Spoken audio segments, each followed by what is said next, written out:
195వ పాట పాడు.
నిత్యను అభినందిస్తూ మరి ఒక పాటగా మన మధ్యలో ఉన్నటువంటి అమ్మగారు పాట పాడి వినిపిస్తారు.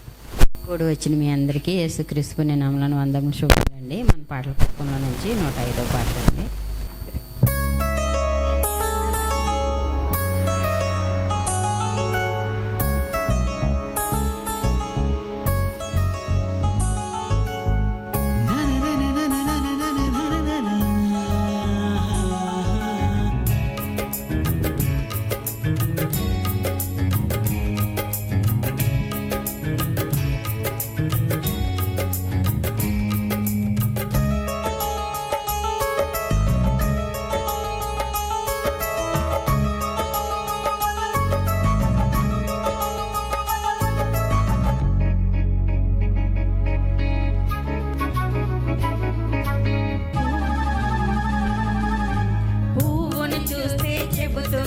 చేసింది దేవుడని, శూన్యంలో భూమి చెబుతుంది ఆధారం దేవుడని. భాషే లేదుగా అయినా చెబుతుందిగా ఇది దేవుని ప్రేమని. బలి అవుతానంటుందిగా దేవుని పిల్లలమని, మనకు సేవే చేస్తుందిగా. విశ్వం దేవుని సృష్టని క్రైస్తవుడే చెప్పాలిగా. చూస్తే చెబుతుంది చేసింది దేవుడని, శూన్యంలో భూమి చెబుతుంది ఆధారం దేవుడని.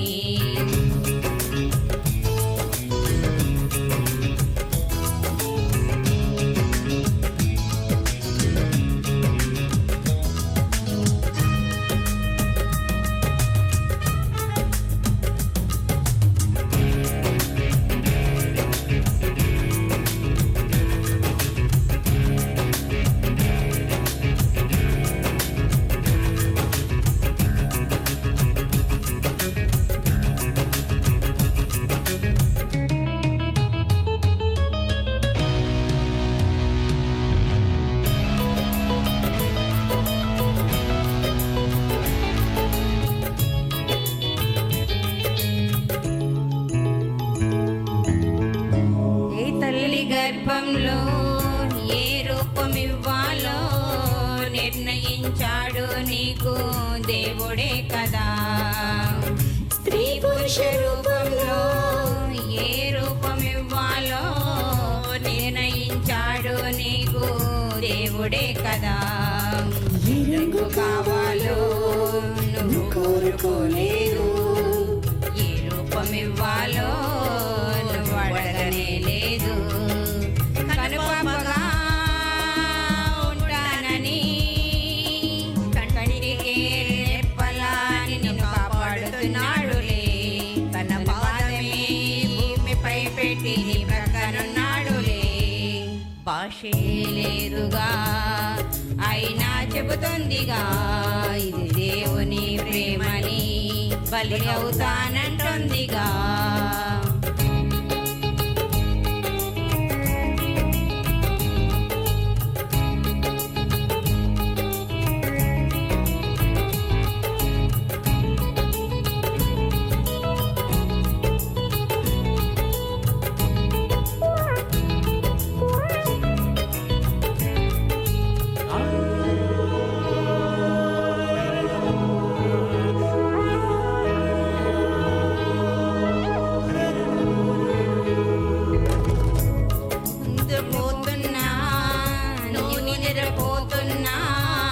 జంతువులు నీలాగే నిద్రపోవులే.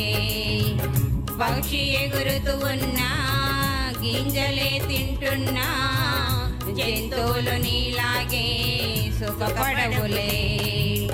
నీలాంటి జీవితమే ఏ జీవికి లేదు. నీలాగే నిద్రించే గాఢ నిద్రలేదు. తన ప్రేమనే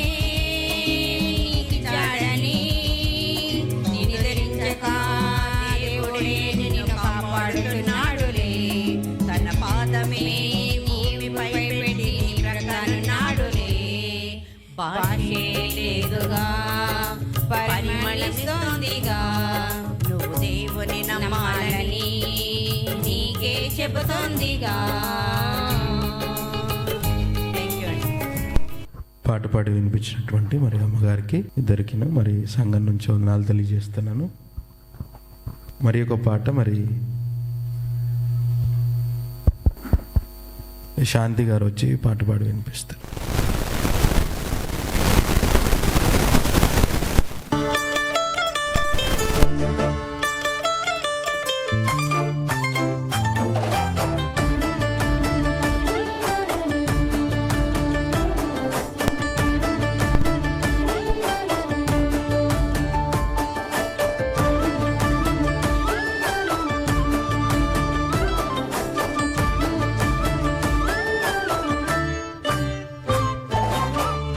ఐదు రొట్టెలు రెండు చిన్న చేపలు అడిగినంతని ఇచ్చెను చిన్న బాలుడు.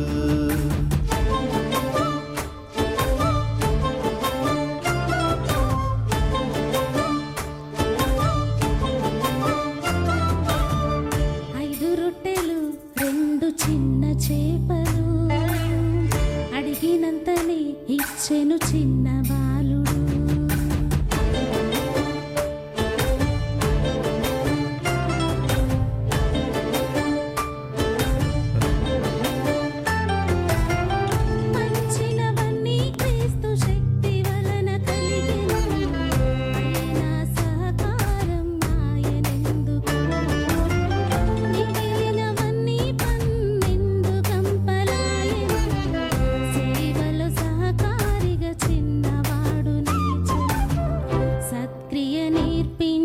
పాఠం ఇది సోదరా, ఉత్సాహముగా ఇచ్చే మనసుండాలిరా. ఇచ్చే గుణం దేవుడు మెచ్చే గుణం, పంచే గుణం ఆయన ఆశీర్వచనం. ఇచ్చే గుణం దేవుడు మెచ్చే గుణం, పంచే గుణం ఆయన ఆశీర్వచనం.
చేయుట ఆశీర్వాదం.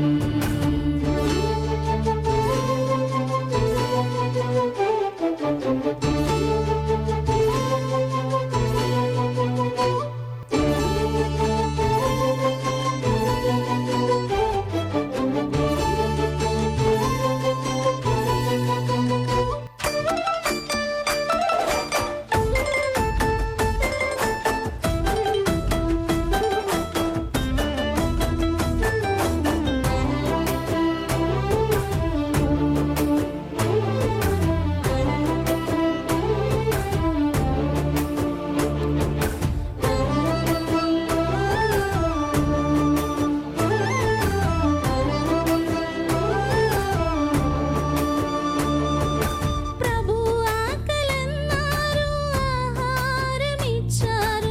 ప్రభు దప్పిగొన్నారు, మీరు దాహమిచ్చారు.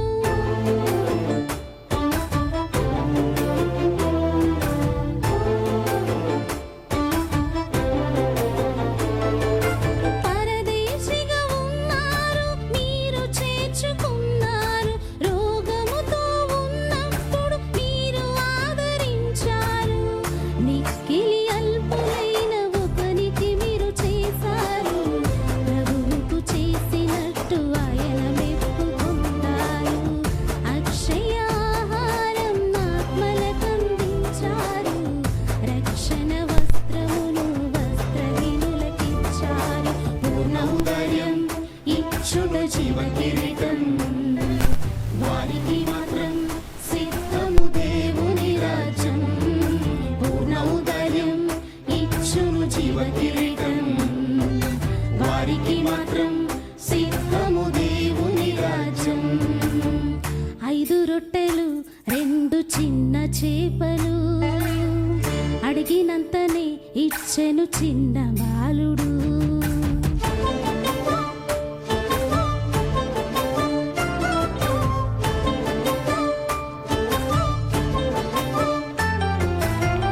పంచినవన్నీ క్రీస్తు శక్తి వలన కలిగెను. అయినా సహకారం నాయనెందుకడిగెను. మిగిలినవన్నీ 12 కంపలాయెను.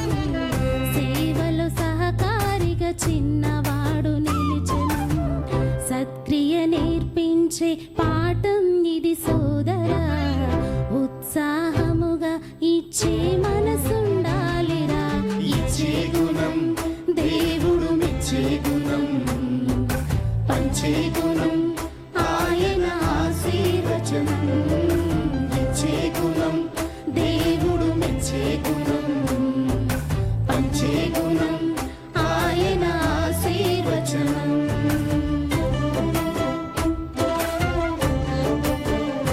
పాట పాడి వినిపించినటువంటి మరి శాంతి గారికి సంఘం తరపున వందనాలు తెలియజేస్తున్నాను.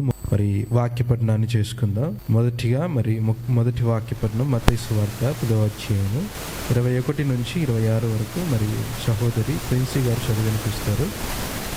అదేవిధంగా రెండవ వాక్యపట్నంగా మత్తయి సువార్త 10వ అధ్యాయము 26 నుంచి 30 వచనాలు సుమతి అక్క గారు చదివి వినిపిస్తారు. దయచేసి మొదటి వాక్యపట్నాన్ని మరి చదివి వినిపించవలసిందిగా సహోదరి ప్రిన్సీ గారిని మరి కోరుచున్నాను. మత్తయి సువార్త 10:21-26. సహోదరుడు సహోదరిని తండ్రి కుమారుని మరణమునకు అప్పగించెదరు. పిల్లలు తల్లిదండ్రుల మీద లేచి వారిని చంపెదరు. మీరు నా నామము నిమిత్తము అందరి చేత ద్వేషింపబడుదురు. అంతము వరకు సహించిన వాడు రక్షింపబడును. వారు ఈ పట్టణములో మిమ్మును హింసించునప్పుడు మరి ఒక పట్టణమునకు పారిపోవుడి. మనష్య కుమారుడు వచ్చు వరకు మీరు ఇశ్రాయేలు పట్టణములలో సంచారము చేసి ఉండిరని నిశ్చయముగా మీతో చెప్పుచున్నాను. శిష్యుడు బోధకుని కంటే అధికుడు కాదు, దాసుడు యజమానుని కంటే అధికుడు కాదు.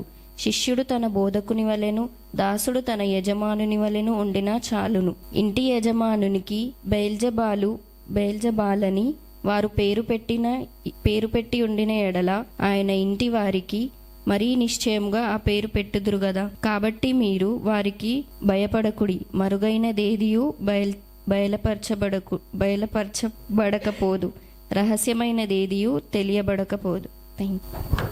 మొదటి వాక్యపట్నాన్ని చదివి సంఘం తరపున వందనాలు తెలియజేస్తున్నాడు. రెండవ వాక్యపట్నంగా సుమతి గారు చదివి వినిపిస్తారు. మత్తయి సువార్త 10:26 నుంచి. కాబట్టి మీరు వారికి భయపడుకుడి, మరుగైనది బయలుపరచబడదు, రహస్యమందైనను తెలియకబడదు. చీకట్లో నేను మీరు చెప్పినది మీరు వెలుగులో చెప్పుడి, చెవిలో మీకు చెప్పినది మేడ మీద ప్రకటించుడి. మరియు ఆత్మను చంపనేరకనే దేహమును చంపువారికి భయపడుకుడి, కానీ ఆత్మను దేహమును కూడా నరకంలో నశింపచేయ వారికి మిక్కిలి భయపడుడి. 2 పిచ్చుకలు కాసులకు అమ్మబడును కదా, అయినను మీరు మీ తండ్రి సెలవలేక వారిని ఒకటైనను నేల పడదు. మీరు తల వెంట్రుకలన్నీ లెక్కింపబడి ఉన్నది కనుక మీరు భయపడుకుడి. మీరు అనేకమైన పిచ్చుకల కంటే శ్రేష్ఠులు. మనుషుల ఎదుట నన్ను ఒప్పుకునేవాడెవడు, పరలోకమందు నా తండ్రి ఎదుట నేను వారిని ఒప్పుకుందును. దేవుడి వాక్యం దీవించును. వాక్య పఠనాన్ని చేసినటువంటి సుమతి అక్క గారికి సంఘం తరపున వందనాలు తెలియజేస్తున్నాను.